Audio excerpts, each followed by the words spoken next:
Kemarin saya berkunjung 2 hari yang lalu ke masjid apa namanya Al-Ihsan ya, Masjid Al-Ihsan yang ada Ustadz Adi Hidayat, adik kelas saya di Libya. Ustadz Adi Hidayat, ada yang kenal? Bapak Ibu, saya katakan kepada masyarakat sekitar, ini anugerah terbesar dari Allah untuk penduduk sini. Pertahankan ulama ini. Langka orang semacam beliau. Kemampuan tafsirnya, kehebatan ilmunya, kedalaman analisanya, dan bijaksananya beliau dalam menyelesaikan banyak perkara-perkara dan masalah. Langka ulama macam ini. Dia muda lagi masih, usianya baru 30 tahun Pak.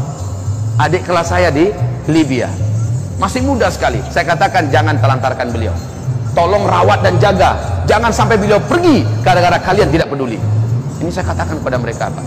Sering para ulama dan da'i tidak terperhatikan oleh umat tidak care, akhirnya ulama itu demi tuntutan kewajibannya dia harus berpindah ke tempat lain. Jangan sampai itu terjadi Pak. Kalau ada ulama dekat kita, perhatikan kehidupannya. Makanya Imam Ibnu Taimiyah tadi di Majmu' Fatawa jilid yang ketiga, saya sebutkan halamannya sekalian ya, sekali-kali ya. Jilid yang ketiga halaman 227 bagian bawah. Sekali-kali insya Allah ya, rahmat Allah bagi Ustadz Adi diberikan kemampuan menghafal yang luar biasa. Kalau saya sesekali aja. Juz yang ketiga halaman 227 bagian bawah. Tengah atau ini pokoknya bawah ya. Belajar S1 beliau di Libya, S2 nya di UIN Sunan Gunung Jati, Bandung. Tinggal orang Banten, tinggalnya di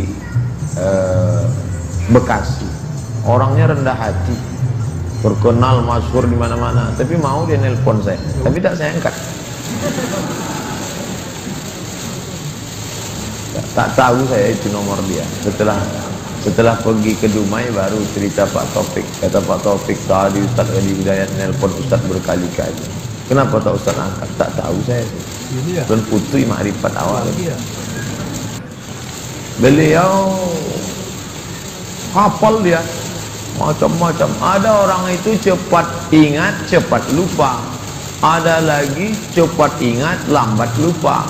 Yang paling parah lambat ingat, lambat lupa. Kalau Ustaz Adi Hidayat ini sekali ingat tak lupa-lupa. Itu dia, bisa dia ingat semua. Itu kelebihan lah diberikan Allah SWT. Bagus dijadikan referensi.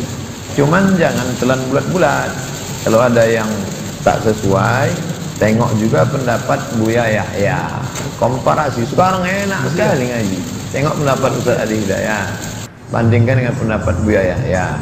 Tengok pendapat Ustaz Idrus Ramli. Tengok pula dari NU Garis Lurus. Ngaji. Kalau ulama mujtahid, dia berijtihad berdasarkan ayat-ayat hadis, ayat hadis. Mereka ahli mujtahid. Kita enggak. Pendapat ulama ini kita ambil. Ini. Berijtihad. Cerdas kita lama-lama membandingkan pendapat-pendapat orang-orang alim, insyaallah. Colokan listrik iman adanya di masjid. Sehingga kalau kita sehari ngerasa iman kita lagi drop, kita harus langsung mencari booster iman. Dan tidak harus booster saya. Ini modus karena jarang nge-upload.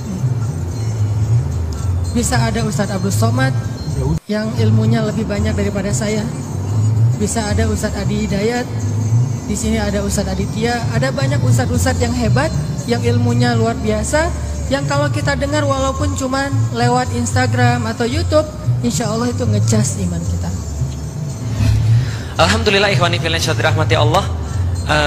Tadi zuhur saya mendapatkan pesan singkat di WhatsApp saya. Lalu kemudian menyampaikan begini, Ustadz Adi Hidayat dari kemarin mencoba menelpon antum nggak bisa-bisa. Saya langsung mencelos kemudian jantung saya. Lalu saya mikir begini, Ustadz, ini saya kemarin salah ngomong apa gitu kan. Sampai kemudian saya dipanggil kemari karena memang alhamdulillah saya menerima banyak sekali nasihat daripada beliau, menerima banyak sekali ilmu daripada beliau. Alhamdulillah pada hari ini bisa berjumpa dan kemudian menimba nasihat itu lagi. Karena saya pikir saya salah apa ya semalam ya gitu kan, yang ngomong di ILC itu ya. Tapi alhamdulillah ternyata bukan itu gitu kan ya yang menjadi permasalahan. Alhamdulillah saya juga bingung ya kalau seandainya tadi beliau ceritakan, dan kebetulan saya juga membaca beberapa yang beliau ceritakan tadi di media sosial. Ada yang mengkritik beliau gitu ya, terus kemudian diajak debat gitu ya.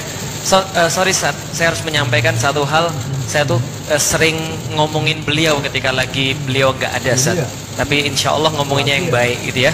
Kita tuh kemarin ngomong begini, berani-berani ya ada orang mau mendebat Adi Hidayat ya. Lah kalau saya tuh mau debat ke Adi Hidayat gitu ya, saya pikir saya lebih deg-degan ketemu dengan Ustaz Adi daripada kemudian kemarin di acara. Lah kenapa? Karena kalau seandainya ketemu yang kemarin nggak ada masalah.